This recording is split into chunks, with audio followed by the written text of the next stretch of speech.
નમસ્કાર, TV9 સમાચાર સાથે હું છું શિવાની। ખેડાથી સમાચાર।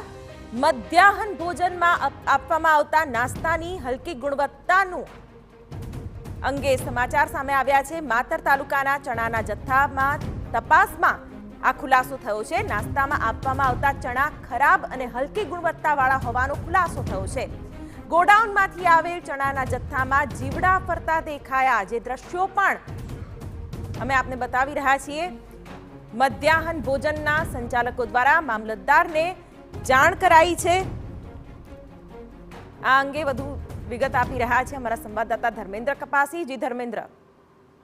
शिवानी, मामलानी बात करवामां आवे तो सरकार द्वारा जे स्कूलना प्राथमिक स्कूलना बाळको होय छे तेमने मध्याह्न भोजन आपवामां आवतुं होय छे अने नाસ્તાની અંદર જુદા જુદા પ્રકારના ફરસાણ અને જુદી જુદી વસ્તુઓ આપવામાં આવતી હોય છે।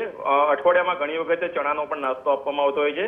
જો કે 5-6 મહિનાથી આ ચણાનો સ્ટોરેજ થઈ ગયો હતો ગોડાઉનની અંદર, પરમિશન ન મળવાને કારણે ચણાનું ડિસ્ટ્રીબ્યુશન ન થયું અને તેના જ કારણે ગોડાઉનની અંદર જ ચણા બગડી જવા પામ્યા। મહત્વની બાબત એ છે કે ગોડાઉનની અંદરથી ચણા નીકળી અને પહોંચે છે જે તે સેન્ટરની ઉપર, પરંતુ જે સસ્તાનાની દુકાનો સુધી આ વસ્તુ પહોંચી છે, જ્યાંથી મધ્યાહન ગામડાના જે મધ્યાહન ભોજનના સંચાલકો છે ત્યાં ચણા ત્યાંથી લેતા હોય છે, પરંતુ ચણાનો જે સ્ટોક હતો તે સડેલી હાલતમાં હોવાને કારણે સંચાલક દ્વારા સસ્તાનાની દુકાનના સંચાલક અને મામલતદારને જાણ કરવામાં આવી હતી અને જે જુદા જુદા ગામડાઓની અંદર ચણા આપવામાં આવે તે સડેલી હાલતમાં હતા। તેથી મામલતદાર દ્વારા તમામ મધ્યાહન ભોજનના સંચાલકોને આ પ્રકારનો જથ્થો સ્વીકારવાની ના પાડી દેવામાં આવી છે।